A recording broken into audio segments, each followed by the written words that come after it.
অনেক ক্ষেত্রেই শাক দিয়ে মাছ ঢাকার চেষ্টা করা হয়েছে। নিজের ভুলটাকে ঢাকতে দুর্নীতির মাধ্যমে অন্য মানুষকে ব্যবহার করার চেষ্টা করা হয়েছে। কিছুদিন আগে বিদ্যুৎ খাতের দুর্নীতির জন্য কিন্তু রিকশা চালকদেরকে ব্যবহার করা হয়েছে। সাম্প্রতিক সময়ে মালয়েশিয়ার সাথে বাংলাদেশের একটা সরকার টু সরকার চুক্তি হয়। চুক্তিটা হচ্ছে যে বাংলাদেশ থেকে মালয়েশিয়ায় লোক পাঠানো হবে এবং মালয়েশিয়ায় তাদেরকে চাকরি দেওয়া হবে, অর্থাৎ বাংলাদেশ থেকে শ্রমিক পাঠানো হবে।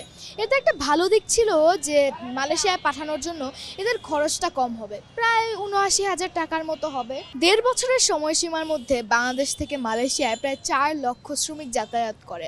তবে সবাইকে চাকরি দেওয়া হয় না, তাদের অনেকেই দুর্দশা ভোগান্তির শিকার হতে হয় এবং জনপ্রতি ৭৯,০০০ টাকার জায়গায় তাদেরকে জনপ্রতি প্রায় ৪.৫ লক্ষ টাকা দিতে হয়। পরবর্তীতে জানা যায় যে সমাজের কিছু গণ্যমান্য ব্যক্তি এমনকি সংসদ সদস্য মিলে একটা সিন্ডিকেট গড়ে তোলা হয়েছিল, যাতে তাদের পরিবারের মানুষের একটা অংশ ছিল এবং সেই সিন্ডিকেট সরকারের বেঁধে দেওয়া অ্যামাউন্ট থেকে প্রত্যেকের কাছ থেকে প্রায় ৪,৬৫,০০০ টাকা বেশি নিয়ে থাকে এবং এর মাধ্যমে তারা ২০,০০০ কোটি টাকা লাভ করে। আমাদের রেমিটেন্স যোদ্ধা অর্থাৎ আমাদের প্রবাসীদের প্রতিটা হাত কিন্তু আমাদের ইকোনমির জন্য একটা বড় অবদান। তারা আসলে তিলে তিলে যে অর্থ উপার্জন করে পাঠাচ্ছেন আমাদের দেশের জন্য, এত কষ্ট করছেন ওনারা, এটা কিন্তু পরবর্তীতে আমাদের দেশের অর্থনৈতিকভাবে অনেক হেল্প করে। অনেক ক্ষেত্রে শাক দিয়ে মাছ ঢাকার চেষ্টা করা হয়েছে। নিজের ভুলটাকে ঢাকতে দুর্নীতির মাধ্যমে অন্য মানুষকে ব্যবহার করার চেষ্টা করা হয়েছে। কিছুদিন আগে বিদ্যুৎ খাতের দুর্নীতির জন্য কিন্তু রিকশা চালকদেরকে ব্যবহার করা হয়েছে। এসব ভয়াবহ। যেসব দুর্নীতির স্কোপ ছিল সেগুলোকে বন্ধ না করে যেন আরও পার্মানেন্ট করার চেষ্টা করা হয়েছে, আরও বড় করার চেষ্টা করা হয়েছে। যেমন বিদ্যুৎ উৎপাদন করার জন্য কিন্তু জ্বালানি লাগে। জ্বালানি তেলের মধ্যে একটা হচ্ছে ফার্নেস অয়েল।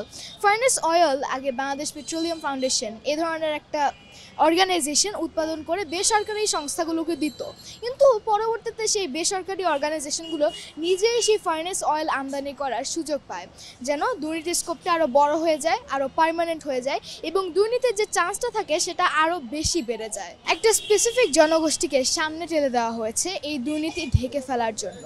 দুর্নীতির জন্য বিভিন্ন মানুষকে ব্যবহার করা হচ্ছে। আসলে আমরা দুর্নীতিতে এতটাই অভ্যস্ত হয়ে গেছি যে আমরা এখন নিজেরা যেন নিজের অজান্তেই দুর্নীতিকে একটা বৈধ লেবেল দিয়ে দেই। আমরা অনেক সময় কথায় কথায় বলে ফেলি অসাধু ব্যবসায়ী, তবে সে যদি ব্যবসায়ী হয় তাহলে সে কখনোই অসাধু হতে পারে না। সে যদি অসাধু ব্যবসায়ী হয় তাহলে সে নিঃসন্দেহে অপরাধী।